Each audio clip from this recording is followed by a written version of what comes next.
and some of the existing tools that we have that we used on the journal articles for potential biocuration.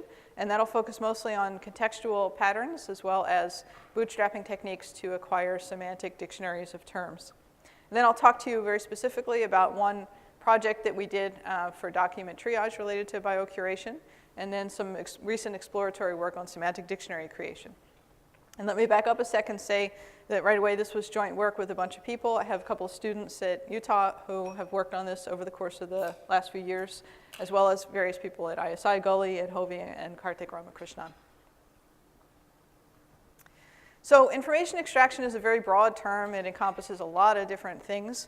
But very broadly speaking, it's about trying to extract facts from text. So for example, we might have a document here that's talking about a disease outbreak. This is a news-like article. And we'd want to pull out various facts that are important for understanding what happened. In this case, the disease was swine flu, that it all happened in Newark, New Jersey, that there were 5 young boys who were the victims, and maybe a status that it wasn't just suspected, but it was actually confirmed. Okay, and there are lots of different types of information you might want to extract depending on the application that you're working on. The first tool that we decided to try to use for this project was a system that we have been using for a long time that extracts contextual patterns around noun phrases. Okay, so most of the types of entities that are of interest in a lot of application domains are noun phrases, but looking at just very local context around them that often captures the verbs or other noun phrase relations just tell you a lot about what happened to the noun phrase, the entity, what kind of actions it was involved with, what kind of state it's in, and so on. And so at Utah, we have these in-house tools. Sundance, which is a shallow parser that was designed to be very robust in the face of ill-formed text or ungrammatical text, and to be fairly fast and be able to parse large numbers of documents relatively quickly. And Sundance does a lot of different things in addition to things like part-of-speech tagging and identifying noun phrases and verb phrases and things like that. It also breaks sentences into clauses and identifies subjects and direct objects and whatnot. And these tools were not designed at all for this domain. So the question is whether this sort of general tool could be useful for these very heavily technical journal articles. We also have a system called AutoSlog that automatically generates these contextual patterns using the output of the parser. And these patterns really assume that you're focusing on noun phrase entities of interest, and it looks at whether they were the subject of a sentence or direct object or in a prepositional phrase, and then kind of gathers the contexts surrounding that syntactic constituent. So let me show you some examples first, just to make it a little more concrete. These are based on news articles related to disease outbreaks, so not the biocuration stuff yet, but we'll get to the biocuration stuff in a few minutes. For things like disease recognition in news articles, you might see patterns like this that surround the references to diseases or the victims of an outbreak. So if a disease has infected someone, it's an important kind of verb phrase. Somebody was infected. Notice the passive voice flips what the subject will be. In this case, it's going to be a reference to the victims of the outbreak. And then you can get more complex patterns that rely on multiple words, like something causing symptoms. The entity can be in a direct object position, and again, you have active and passive voice, and many different kinds of verb phrases, like infinitive verb phrases. So they infected someone, or something was contracted, and there are all these different kinds of phrases you can learn with the same verb. And then often entities appear in a prepositional phrase, and then we use the attachment point. This is very loose. It's a shallow parser. It's not generating a big, full, fancy parse tree, but it takes a guess at finding the local attachment point. Sometimes it's a verb, so somebody was infected with the disease, or somebody was affected by an outbreak, and it can also attach to a noun. So you might have an incidence of a particular disease, for example. So that's just a real whirlwind tour of the kinds of patterns that we're able to generate automatically from text. Another problem that I've worked on a lot for over a decade, really, is automatically generating lists of semantic entities. So what I mean here is very, very simple semantic dictionary that just associates a word or phrase with a semantic class. Okay, so the fact that, for example, Ebola is a disease. You just want to know that very basic semantic association. And the way we've been doing this is with what's called a bootstrapping technique. So the short little definition here that I like is Bootstrapping is a self-sustaining process that proceeds without external help. Okay, so the idea is you start with a large collection of raw text and a very small amount of human input. Okay, and we also often refer to that human input as seeding. And it might be just a few examples, it might be a few rules, there are lots of different ways you can seed. Most of the time we just talk about a small number of examples, like 10. Okay, and you start off this learning process with those very small number of examples, you learn a little bit more, and then you use what you learned to learn a little bit more, and the system bootstraps itself up to learn more over time. So that's the basic idea. And one of the reasons this approach was intriguing to me for things related to biocuration is because you don't need a lot of annotated data. The whole idea of bootstrapping is you give it lots of domain-specific text and a tiny bit of human information, and then it automatically learns things over time. So it's very easy to apply these techniques to new text corpora for specialized domains and applications.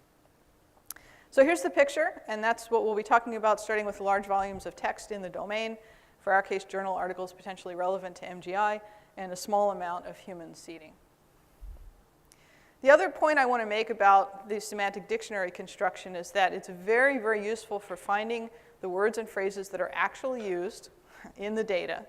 And often it finds things that you wouldn't find in external resources that might be unexpected.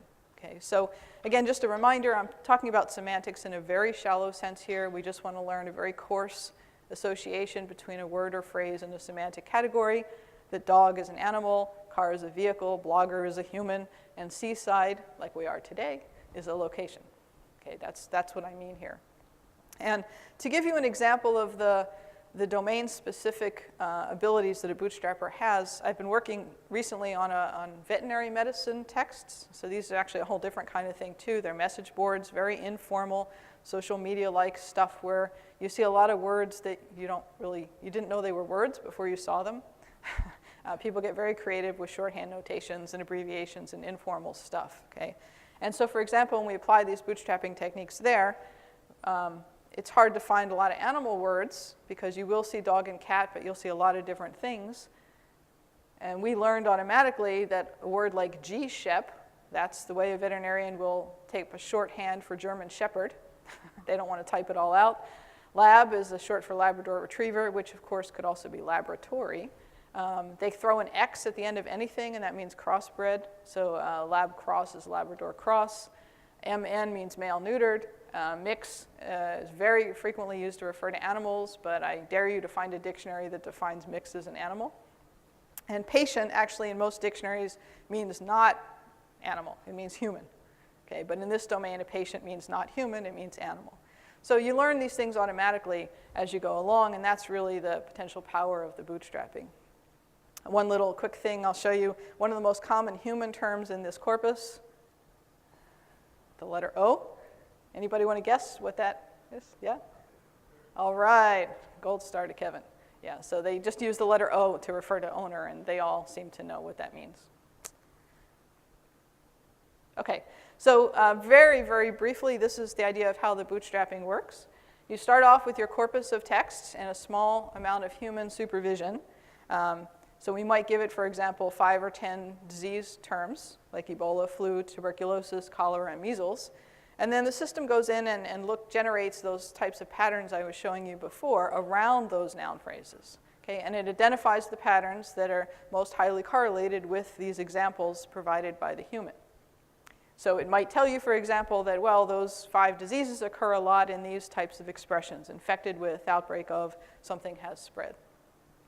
Then you look for other noun phrases that also frequently occur in these same contexts. Okay? You rank them based on a score, and say you pick off the 5 that have the highest correlation with those patterns. Okay, so now we might say, aha, malaria, plague, listeria, pneumonia, and tularemia, those also seem to occur in the same context. They are probably also diseases.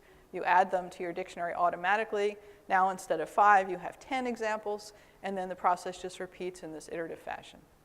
Okay, so bootstrapping techniques can be very powerful. They learn a lot of good stuff.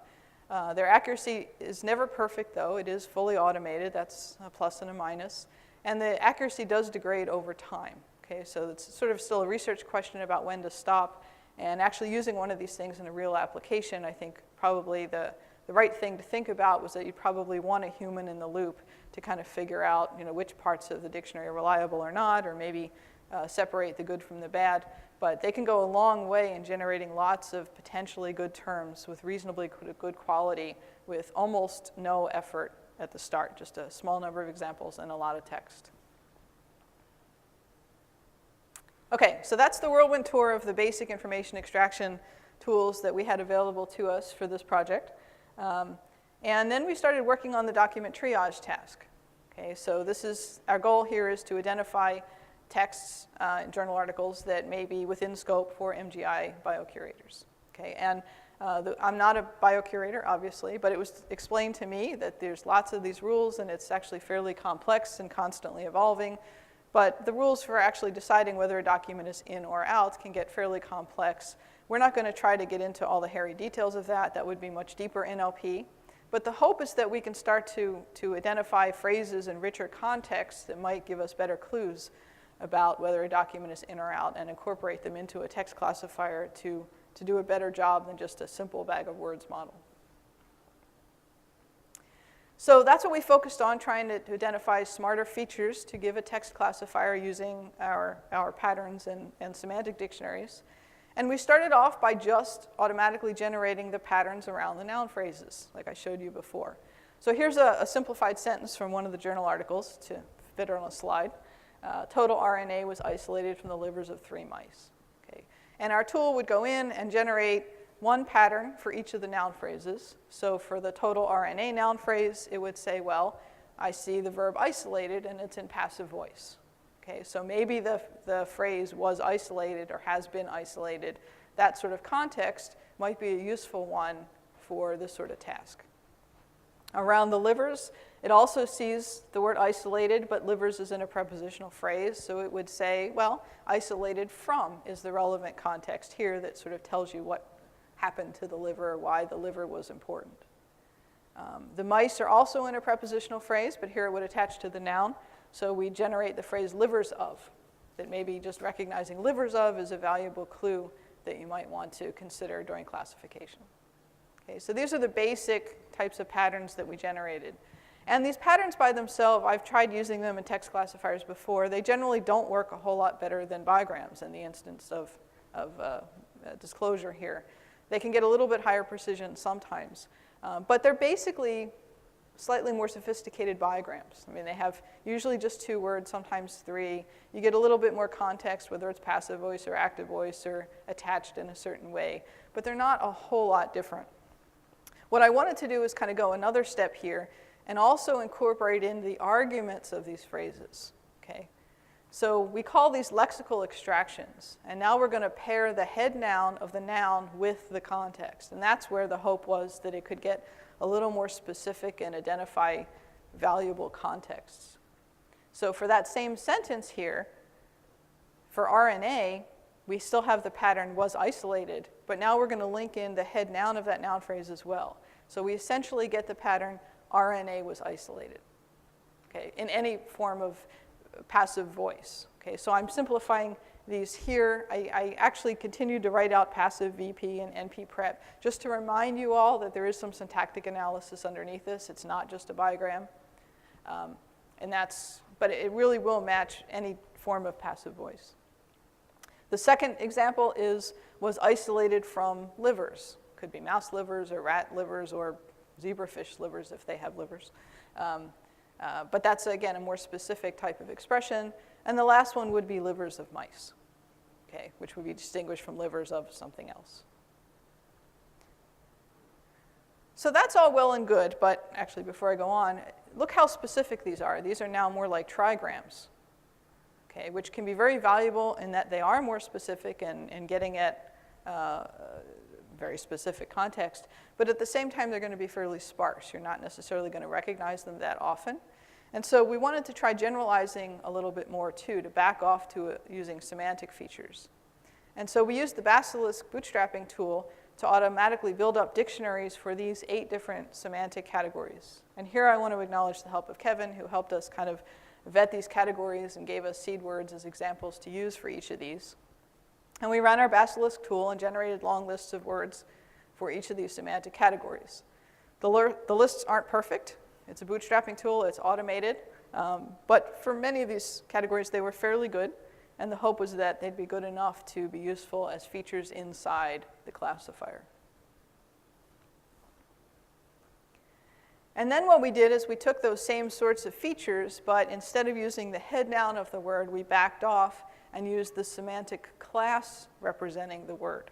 Okay, so instead of saying RNA was isolated, we now have bodily substance was isolated. Okay, that's my categorization for RNA. I don't know if that's actually correct. And so this is a much more general pattern now where if any substance is isolated, the pattern's going to match, not just RNA. In the second case, we have isolated from body part, much more general than isolated from livers. Isolated from any body part will now match this pattern. And the last one, livers of research subject, is more general than livers of mice. That may not be a good thing for those of you in mouse genomics. And so there's also a pro and con here. Sometimes you want a very specific word. Sometimes you want to generalize up. Okay, and that's something that, in principle, we could kind of play around with a little bit more. Okay, so those are the types of features that we classified. And I'll also say we also tried what's called a hybrid model, which was a true back-off model where we said if a word is in our semantic dictionaries, we'll use the semantic class label. If it's not, we'll just use the word. Okay, and so that's sort of a hybrid approach where sometimes it's using words, sometimes it's using semantic class, depending upon what level of detail we have available to us in the dictionaries.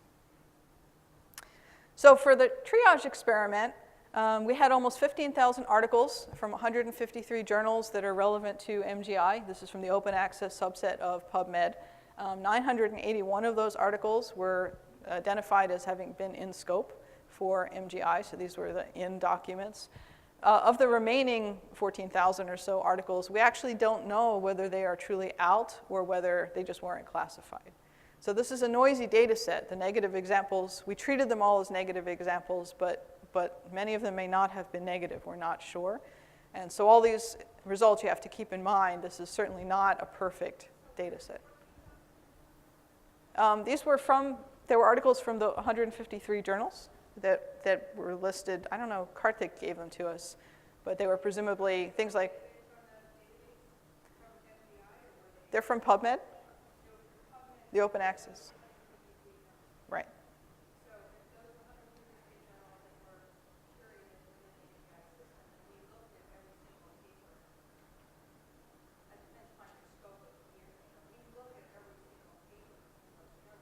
Right. Yeah, so I just don't know. And it was explained to me as Karthik didn't know either. So in any case, maybe these are the best we could do, maybe they're not. We just assume they're all negative. We can talk about it later, but I think I need to know if these were journals taking proposed not to do the opportunity,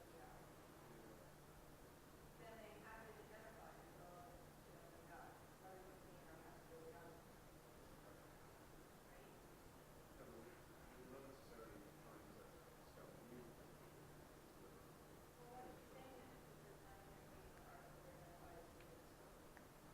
They,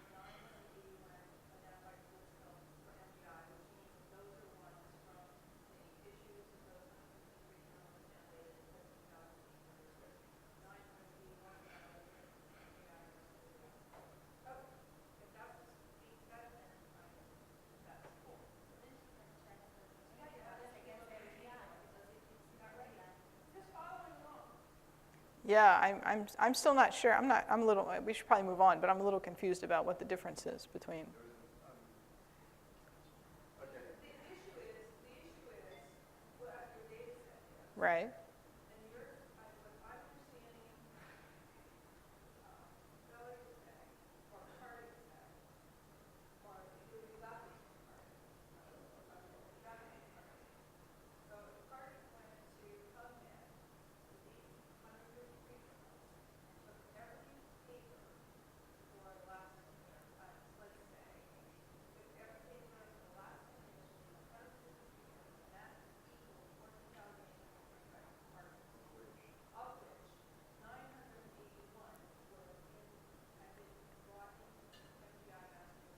See, I don't know that the others had not been brought in. Yes, they would have not been brought in, because these are the 150 journals that we were curating. That's the way we selected them, and we looked at every single article. But I don't know these 981 were, that he checked all of the 15. Okay. Okay. I'm just saying, and I'm sorry to interrupt the talk. It's fine. Knowing where your data comes from is Yeah. Okay, so hopefully it's good. Okay, we then trained an SVM classifier using the SVM Lite toolkit. We used 80% of the documents for training and almost 3,000 as 20% as a blind test set. We made sure that the in documents were evenly distributed across the training and test sets. And a lot of these features, we could use different thresholds. How do we find the right one? So we optimized based on the training set. We just did cross-validation with the training documents to decide what frequency thresholds to use. So here are the results just as baselines for plain old n-gram classifiers. So we trained up an SVM using unigram classifiers and another one using bigram classifiers. And the bigram classifier worked quite a bit better, giving us about 66% recall and about 85% precision. So actually a little better than we had thought, but obviously it's not perfect. There's still room for improvement here. And then we selectively added in the different types of features that we had created with the IE tools, one at a time, to see the benefit of each one above and beyond the bigrams. So here are the 4 rows from those experiments. First, we just added the patterns to the bigrams. In another experiment, we added the lexical extraction information. In the third experiment, the semantic extraction information. And the last one, that hybrid method that's a combination of both. And the best results we got were from, well, it depends on how you look at it, actually. If you're just looking at F-score, which is what we use for kind of publishing, the best results came from the lexical extractions. We were being very specific with these things, where we got about a 1% recall gain and a small gain in precision. Not huge gains, but a little bit of a gain. But my personal bias through all my research, not just this project, is I look very much at precision, because I think people aren't going to use a system that has low precision. The higher precision you can get it, the happier they are. And we got a substantial precision gain by using the hybrid extractions, about 2.5 points more precision than the bigram model with just this very small drop in recall. Okay, so I think from my perspective, too, this is actually a relatively small number of positive examples. We have under 1,000. These systems tend to work a lot better when you have more training data. And so I think this is very encouraging that trying to use these sorts of contextual features could have potential impact in improving the accuracy for document triage.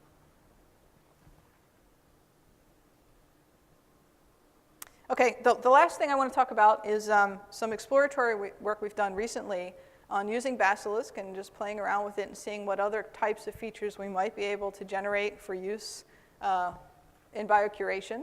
So we ran our Basilisk system only on the in documents here to try to create dictionaries for 3 types of entities that seem to be important for biocuration. Again, this is discussions with some of my colleagues here.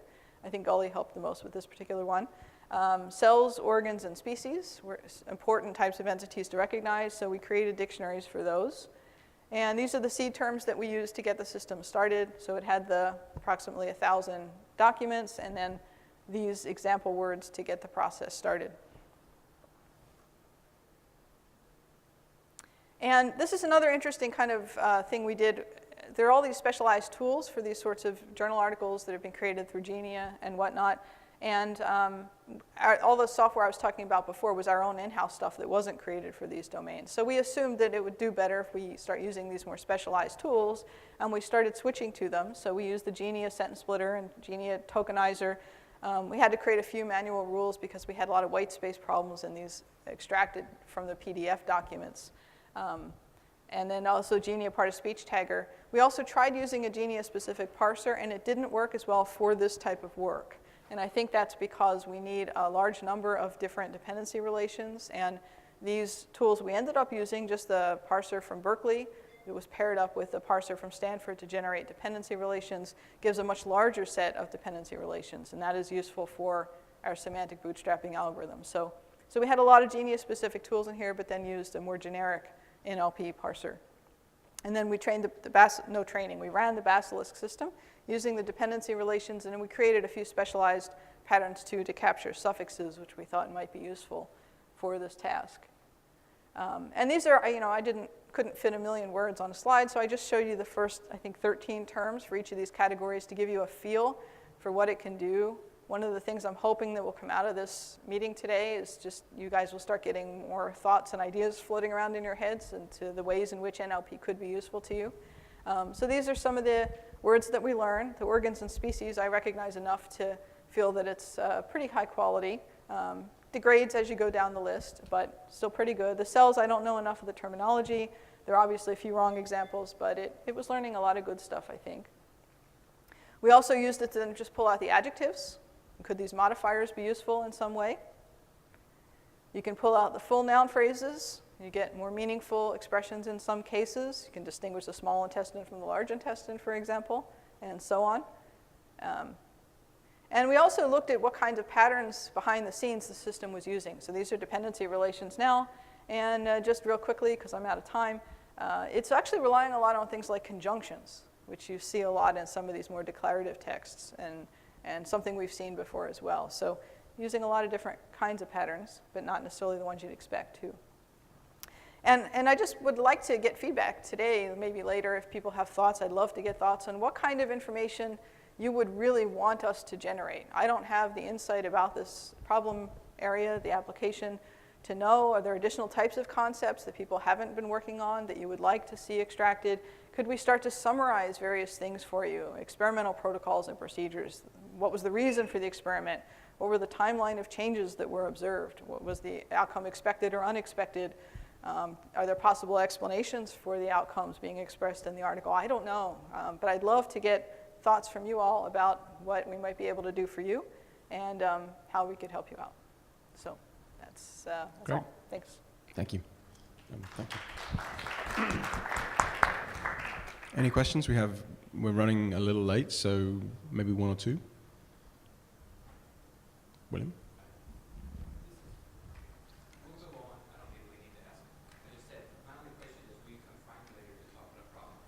Sure, absolutely. Okay. Yeah.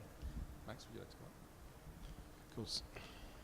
So one of the things I think that's most exciting about this is that it is kind of outside the box of what we expect, what the biocuration community expects text mining to look like. I mean, we kind of expect marked up proteins in text or something. Now here's an opportunity to try and actually say, okay, well, if we can just discover words within the text that could be curated into an ontology, well, this could be an indication.